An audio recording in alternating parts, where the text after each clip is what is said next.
Are we started? Okay, welcome Facebook and YouTube to Amana's teaching from zero. I'll try to explain this because we may have new viewers. From zero is more of a posture that we recognize that we're at, whether we know it or not, is we're pretty much at zero. And I guess another illustration of that is that we were invited to sit at God's table. And He didn't ask us to bring a dessert or a salad. Matter of fact, He didn't ask us to bring anything but accept His invitation. So are we getting some lights here? I'm having a hard time seeing. Is that it? Okay. All right. Well, we're in Daniel chapter 5 and 6. We're going to kind of skip through this a little bit and hit on the higher points. And so let's start chapter 5. I'm going to read quite a bit, and then we'll have some explanations, and then as we do each time we'll talk. So Daniel chapter 5 verse 1. King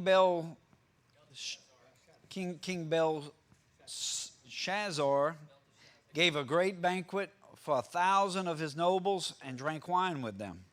While Belshazzar was drinking his wine, he gave orders to bring in the gold and silver goblets that Nebuchadnezzar, his father, had taken from the temple in Jerusalem, so that the king and his nobles, his wives, and his concubines might drink from them.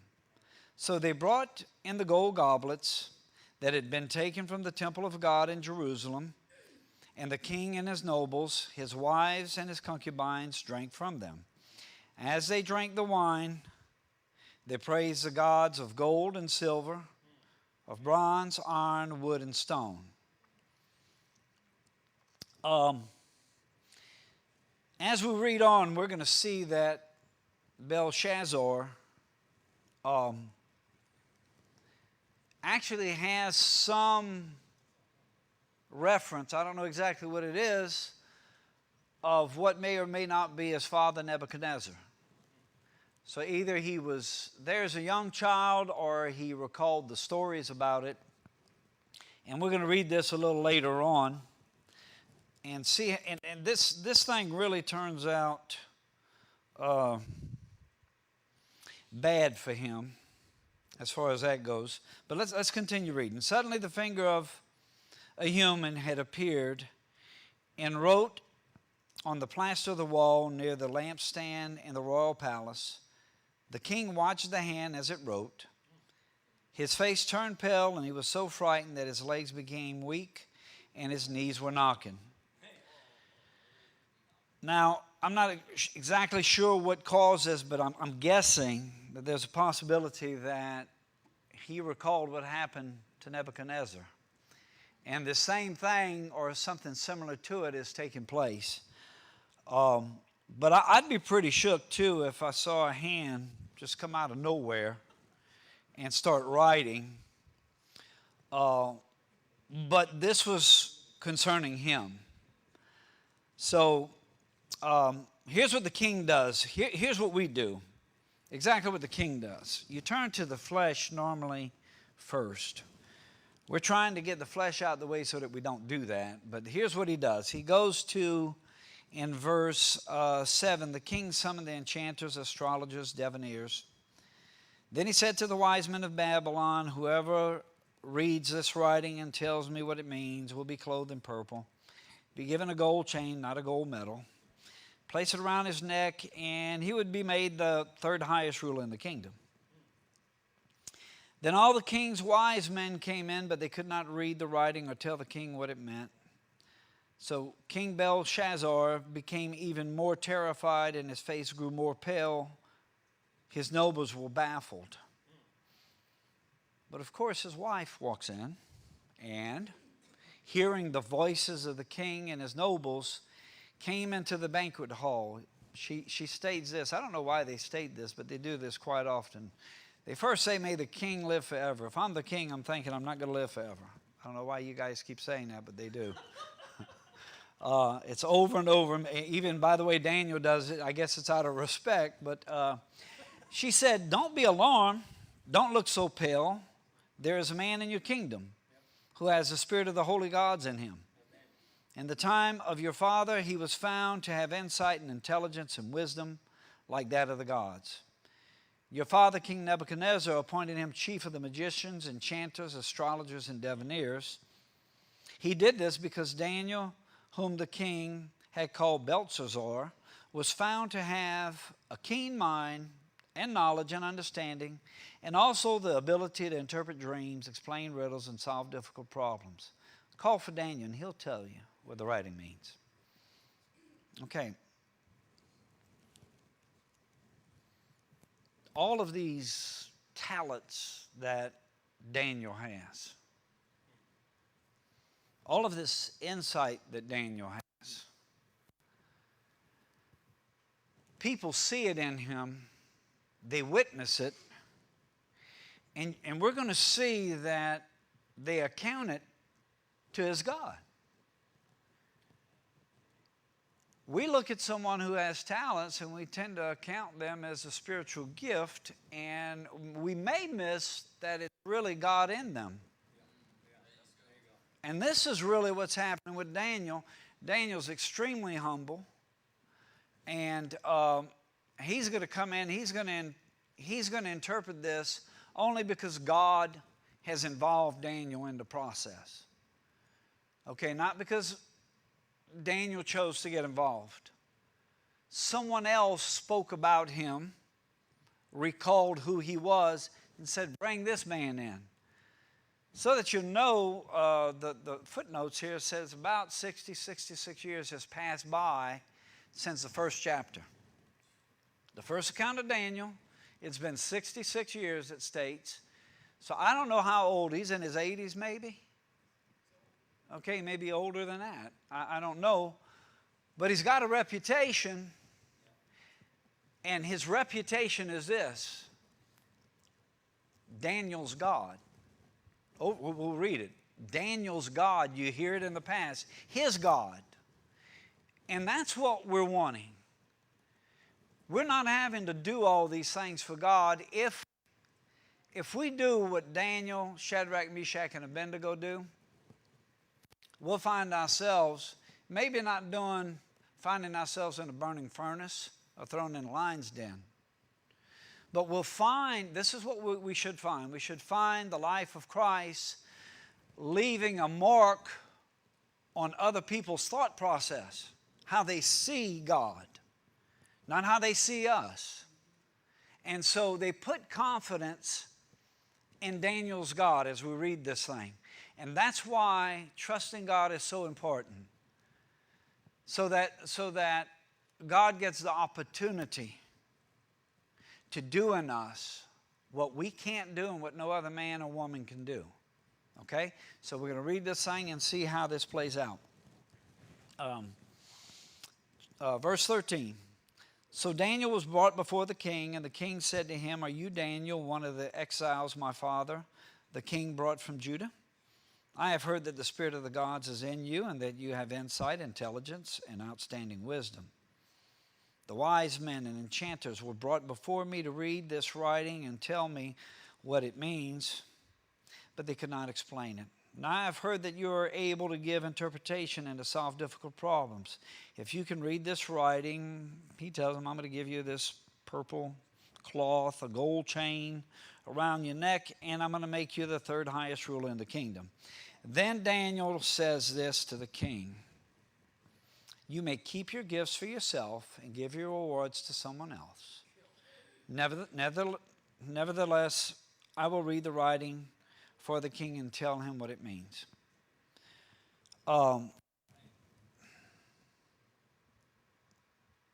He's not looking for a blessing on Daniel's end. Isn't that incredible? He doesn't care about a blessing. That's never been Daniel's goal in the first place, is that, Lord, I might do something for you that I might receive a blessing. He's not interested in that. He's not interested in that at all. Verse 18 through 21, I think it is just a repeat of Daniel reminding Belshazzar of what God did with Nebuchadnezzar. So let's go to verse 22. Chapter 5, verse 22. But you, Belshazzar, his son, have not humbled yourself, though you know all things. Instead, you have set yourself up against the Lord of heaven. You had the goblets from his temple brought to you, and you and your nobles, your wives, and your concubines drank wine from them. You praise the gods of silver and gold, of bronze, iron, wood, and stone, which cannot see and hear or understand. But you did not honor the God who holds in his hands your life in all your ways. Therefore he sent the hand that wrote the inscription. And the words that he writes is mini, tico, parson. It tells us here what mini is, and now he repeats himself twice because it's going to be done. God has numbered the days of your reign and brought it to an end. Tekel, you have been weighed on the scales and found wanting. Paris, your kingdom is divided and given to the Medes and the Persians. This amazes me because by the end he mentions this, and that evening Belshazzar is killed. You can see it in 29. You can see it in verse 30. It reads, what's going to happen in verse 30 takes place immediately. And this guy named Darius takes over. So Belshazzar is gone. Belshazzar wasn't Nebuchadnezzar. Nebuchadnezzar was being drawn by God. Belshazzar is taken out by God. You see, so we don't know what God wants to do. Yes, try to understand how a God who sees things that we don't see is able to determine from our end what he's up to. Again, we're reminded that the righteous man or woman lives by faith and faith alone. That's why it tells us that. Okay, let's go to chapter 6. And we all know the story of Daniel in the den of lions. And by the way, as we read through this, we're going to see some similarities. This is a shadow and type of Christ. Shadrach, Meshach, and Abednego were a shadow and type of Christ. They were thrown into a furnace, basically a tomb, to die. We know that Daniel's going to be thrown into a den of lions, and there's going to be a stone rolled in front of it, actually. Okay? And so as we read through this, know that this is a shadow and type. And this really gets good. These verses from 6:1 through 5 are really good. And so we'll know. These are events that took place in reality. They have become stories of those events. And by no means do we have all the details. Have you ever tried to write a text message to someone and you just can't get all the details in there? Because if you did, you'd be there forever.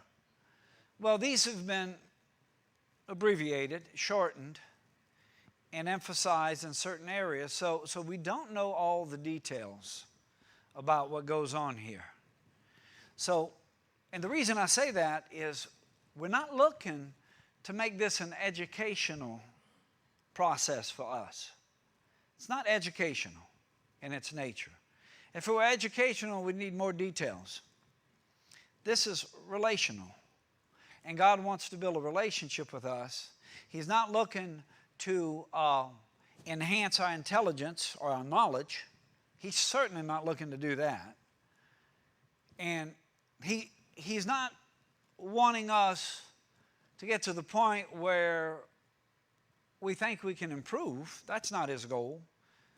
His goal has always been the same. It's always going to be the same. Do you trust me?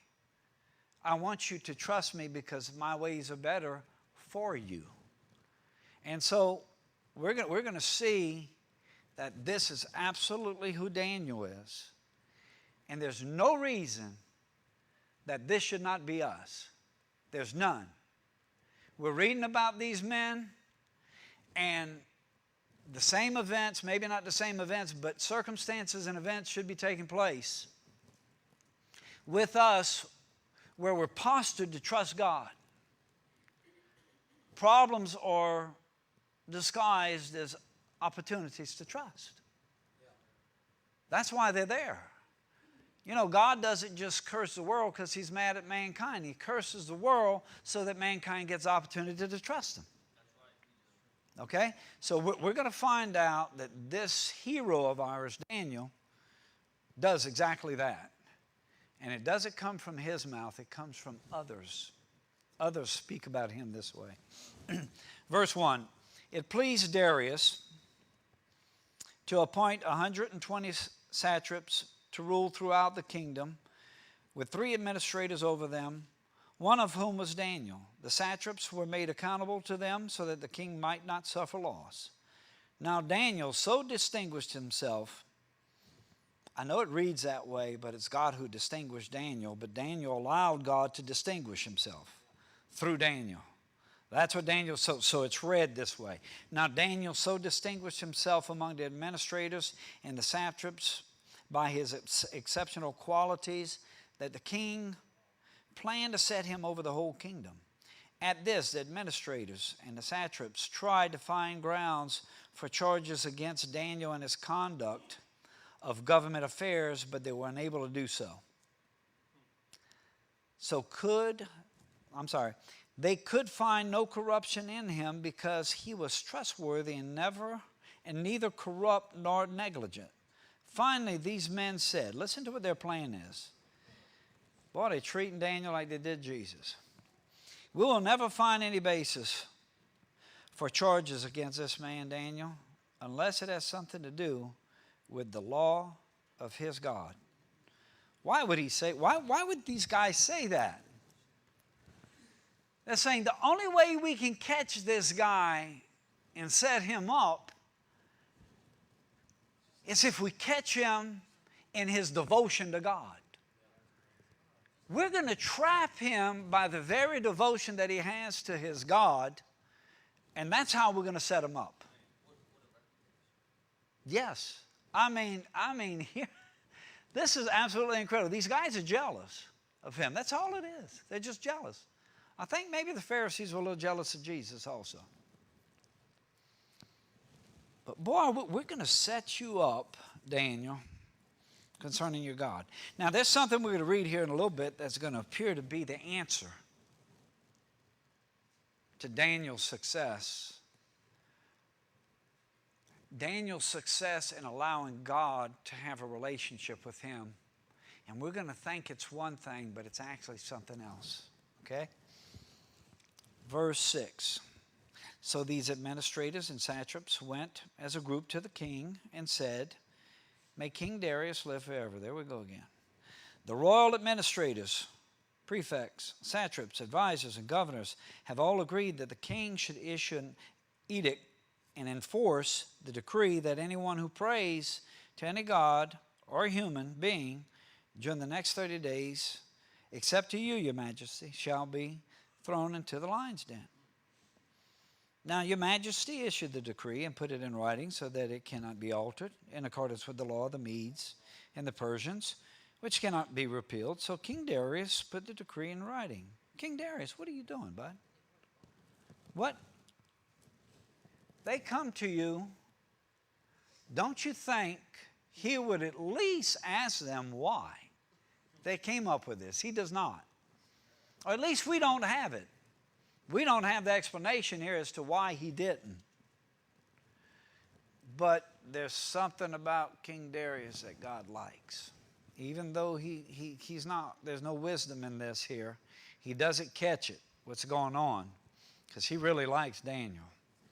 Matter of fact, he's going to make him head of his so-called wise men. Okay, let's continue.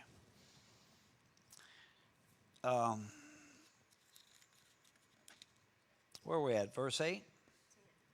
Verse 10. Now, when Daniel learned that the decree had been published, he went home to his upstairs room where the windows opened toward Jerusalem. That's important. Jerusalem was destroyed. But Daniel didn't forget where his God dwelt. Okay? Always, continually. Even though Daniel didn't have a temple, a physical temple to look at, he had a spiritual God he had trusted in. It was better than the physical temple. So he's looking towards Jerusalem. 3 times a day he got down on his knees and prayed, giving thanks to his God, just as he had done before. So he's in the habit of doing this, of praying. Something tells me that Daniel was a man with ears to hear God prayerfully. Not a man of many words prayerfully, but continually having his ear leaning towards the Spirit of God to hear from him. We know this because in chapters, I think it's 7 through whatever it is, Daniel begins to prophesy about historical events that are going to take place. So we know he's got his ears listening. That's what he does. And so he's praying 3 times a day. Careful. Careful, church. Man's way of thinking is saying, well, that's what I need to do. I need to pray 3 times a day. No, that's not the point. That's not the point. The Bible actually says that we should pray without ceasing. And that just simply means that we give God permission to come in anytime He wants, because mindfully we desire for Him to do so. Mindfully, whether we're working, it doesn't matter if we're taking care of children, whatever it may be, if we will ask God for how He sees life, and I'll give you an example of that if I have time. What happened to me this past, I think it was Friday. Can't remember what day it was. But I'm not sure I'm going to be able to get to that. So let's go to verse 11. Then these men went as a group and found Daniel praying and asking God for help. Basically what they do is they see Daniel do this, and now they're going to go tattle. And so in verse 13, then they said to the king, Daniel, who is one of the exiles from Judah, pays no attention to you, your majesty, or to the decree you put in writing. He still prays 3 times a day. When the king heard this, he was greatly distressed. He was determined to rescue Daniel and made every effort until sundown to save him. Then the men went as a group to King Darius and said to him, remember, your majesty, that according to the law of the Medes and the Persians, no decree or edict that the king issues can be changed. So the king gave the order, and they brought Daniel and threw him into the lion's den. The king said to Daniel, watch how the king sees Daniel. May your God, whom you serve, continually rescue you. Continually rescue you. Continually. For us today, the breaks that take place, because there are a lot of events that take place in our world today that can grab your attention, and it can pull you away from Him. And the Bible may even talk about them, and we get so involved in them that it pulls us away from Him. Okay? So be careful. Daniel's mindset is continual. And that's how Darius, the king, sees it. It's continual. It's the same way over and over and over for Daniel. Why would Daniel be seen as continually devoted to God? There's something I bet that Daniel knew about himself, that if he doesn't do that, his flesh is going to take control. It's just a default mechanism. So we hear the same message here, so we think. It's all part of one message, that we must trust Him. But as God desires and as God sees fit, He's going to divide the way man trusts God and the way God wants us to trust Him. It's two different things, and I cannot adequately explain it yet, but it's coming, okay? So there is a difference between the two. Let's continue reading. Of course, these men remind the king, you got to put him in this line of dens, den of lions. 16, so king gave the order, and they brought Daniel and threw him into the lion's den.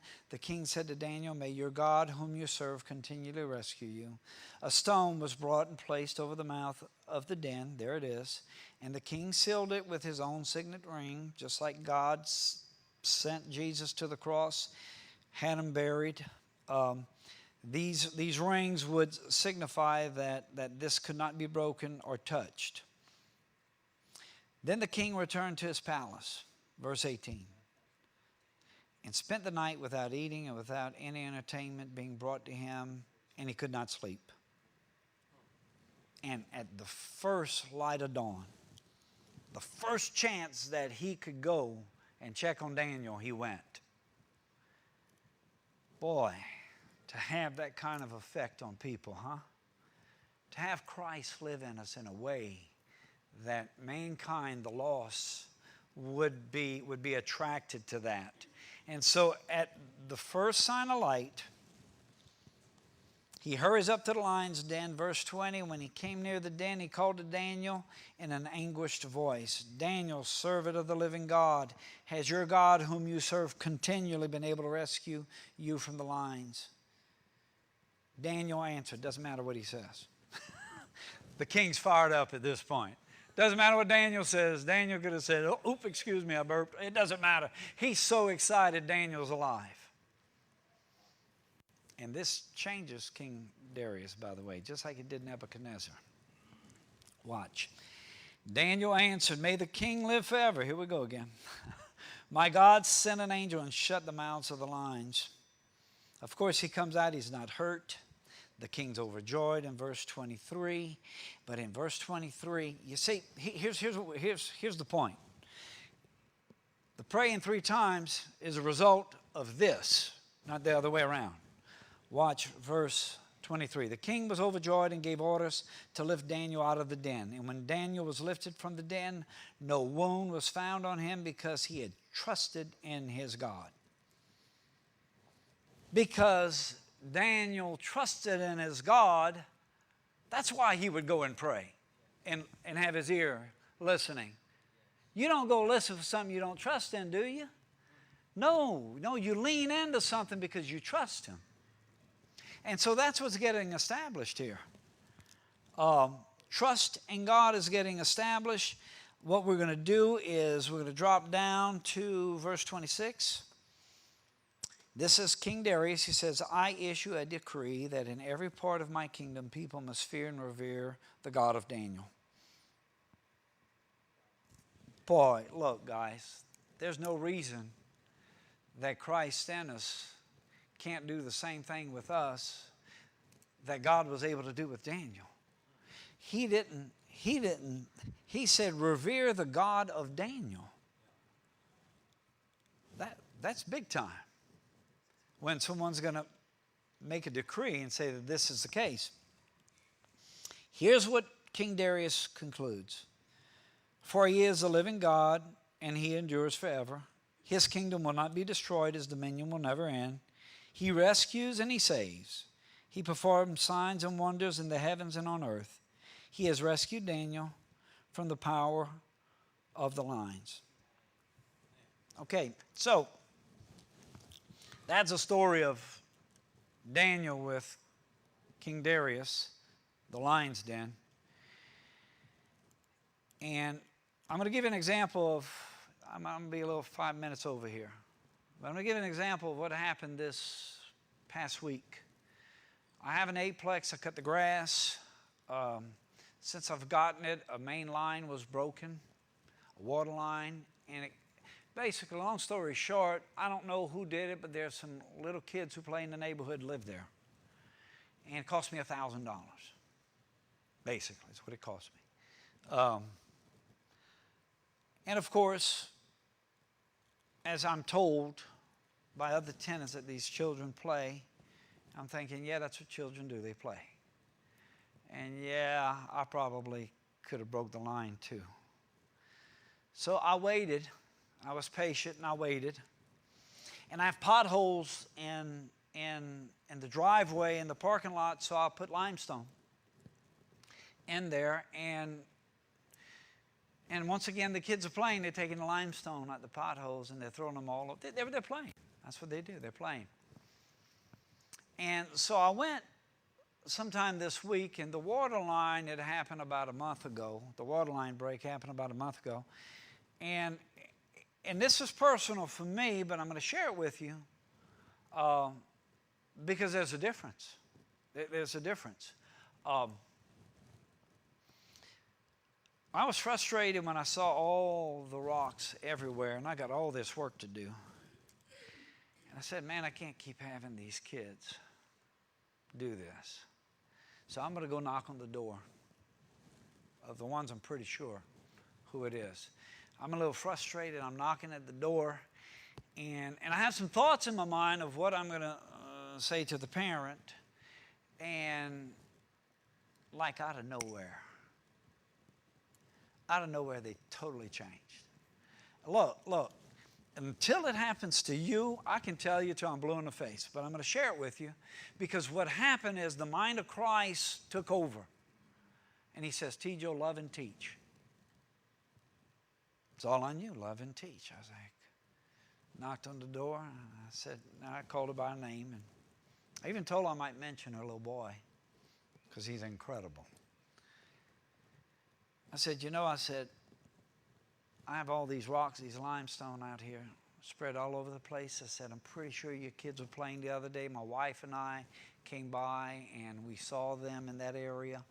She says, yeah, they probably did it. I said, well, if you don't mind, why don't you have them come out and clean? She says, I might have him come out and do it right now. So I'm doing all my stuff, weed eating and everything, and I'm watching the little boy over there, and man, he's got that broom, and and he's 9 years old.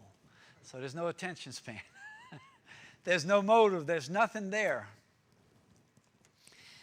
So after about 10 minutes, matter of fact, he took a break and went inside after 5 minutes, came back outside, and he's got a little pile, maybe 10 of them. And there's probably 200. And I'm watching him. And I'm a coach by nature. But this is what's happening when God says love and teach. Man, I dropped my stuff. I get over there. I said, Bud, I said, what's your name? He said, Michael. I said, Michael. I said, let me show you.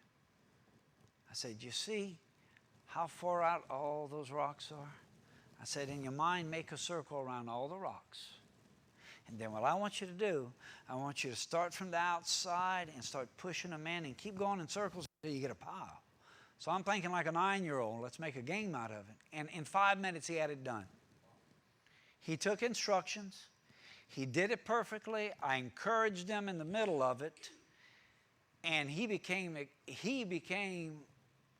I don't know that they have a daddy. By the way, the lady's amazing. She's got 3 kids she's raising by herself.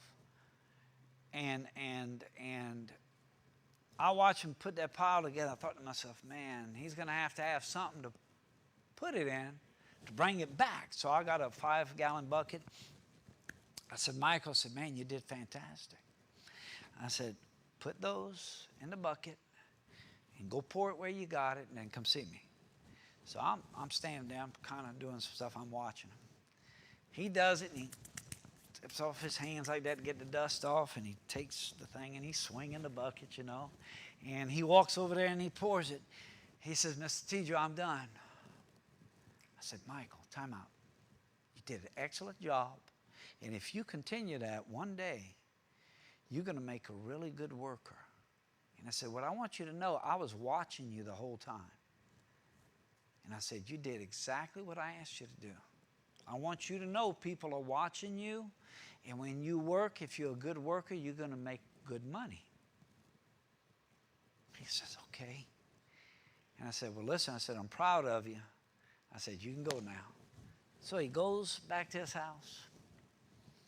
And I'm cutting, and I get off the lawnmower for something, and here he comes with 2 Gatorades out of his house. Comes up to me, he says, Mr. Tijo, which one do you want? Oh, I said, man, I said, you got me a drink. He said, yeah, which one do you want? I said, well, which one do you like? Oh, he said, I like them both. Oh, I said, that's the way to do it.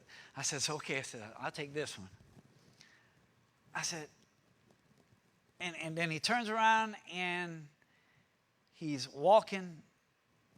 And I said, Michael, I said, thank you, buddy. He says, thank you, Mr. Tijo. And he runs and he goes back in the house. But human effort can do that. I can. But I notice that without the shift in that moment, the mind of Christ taking over and the heart of God, that I might hear him, even in my frustration, it changes everything.